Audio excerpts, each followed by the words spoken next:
क्या आपने कभी सोचा है, सलाह देने वाले के लिए सही सलाह देना भी कभी-कभी खतरा बन जाता है।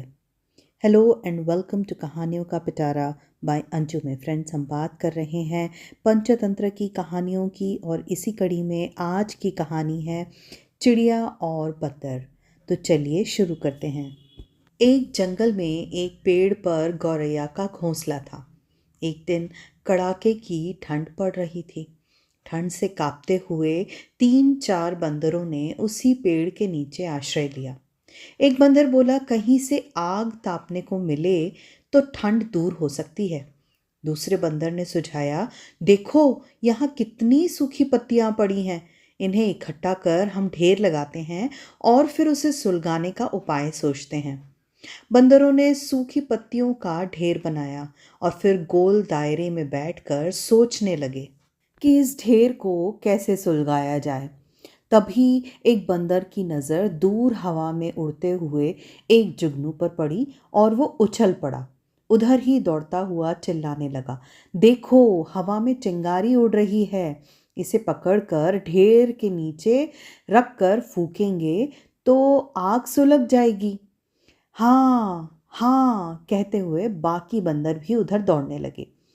पेड़ पर अपने घोंसले में बैठी गौरैया ये सब देख रही थी। उससे चुप नहीं रहा गया। वो बोली, बंदर भाइयों, यह चिंगारी नहीं है, ये तो जुगनू है। एक बंदर क्रोध से गौरैया की ओर देखकर गुर्राया, मूर्ख चिड़िया, चुपचाप घोंसले में दुबकी रह, हमें सिखाने चली है। इसी बीच एक बंदर उछलकर जुगनू को अपनी हथेलियों के बीच कटोरा बनाकर कैद करने में सफल हो गया। जुगनू को ढेर के नीचे रख दिया गया और सारे बंदर लगे चारों ओर से ढेर में फूंक मारने। गौरैया ने सलाह दी, भाइयों आप लोग गलती कर रहे हैं, जुगनू से आग नहीं सुलगेगी। दो पत्थरों को टकराकर उससे चिंगारी पैदा करके आग सुलगाइए। बंदरों ने गौरैया को घूरा, आग नहीं सुलगेगी। तो गौरैया फिर बोल उठी, हाँ भाइयों आप मेरी सलाह मानिए, कम से कम 2 सूखी लकड़ियों को आपस में रगड़ कर देखिए। सारे बंदर आग न सुलगा पाने के कारण खींचे हुए थे। एक बंदर क्रोध से भरकर आगे बढ़ा और उसने गौरैया को पकड़कर जोर से पेड़ के तने पर मारा। गौरैया फड़फड़ाती हुई नीचे गिर गई और उसने प्राण त्याग दिए। दोस्तों, ये थी आज की कहानी। इस कहानी से हमें क्या शिक्षा मिलती है कि बिना मांगे किसी को भी सलाह नहीं देनी चाहिए, खासकर मूर्ख व्यक्ति को तो बिल्कुल भी नहीं। मूर्खों को सीख या सलाह देने से कोई लाभ नहीं होता, उल्टे सीख देने वाले को ही पछताना पड़ता है। फ्रेंड्स, छोटे या कमज़ोर दिखने वालों से भी ज्ञान मिल सकता है। मान लीजिए किसी ऑफिस में एक जूनियर कर्मचारी अपने सीनियर को कहता है कि अगर हम इस प्रोजेक्ट को, इस काम को ऐसे करें तो समय और पैसा दोनों बच सकता है।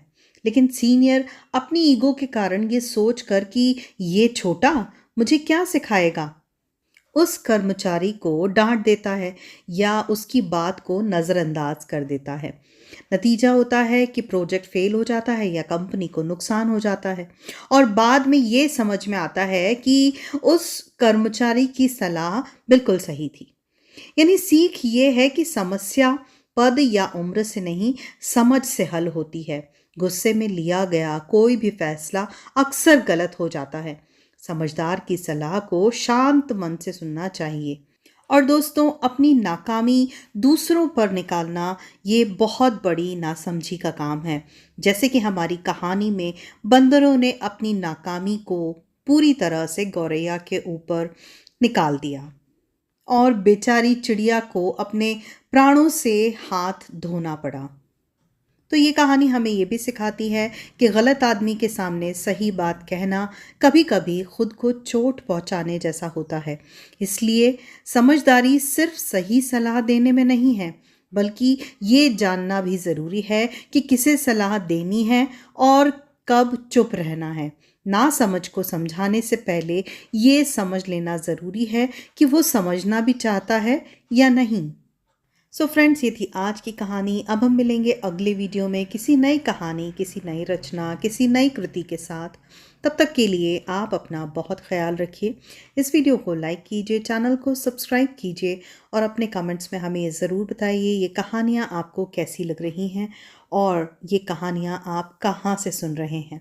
ये जानकर हमें बहुत खुशी होगी फ्रेंड्स। आपके लाइक और कमेंट्स हमें बहुत मोटिवेट करते हैं। मैं उम्मीद करूंगी आप इस वीडियो को सुनने के बाद इस वीडियो पर ज़रूर कमेंट करेंगे। So friends, thank you, thanks for listening and stay connected.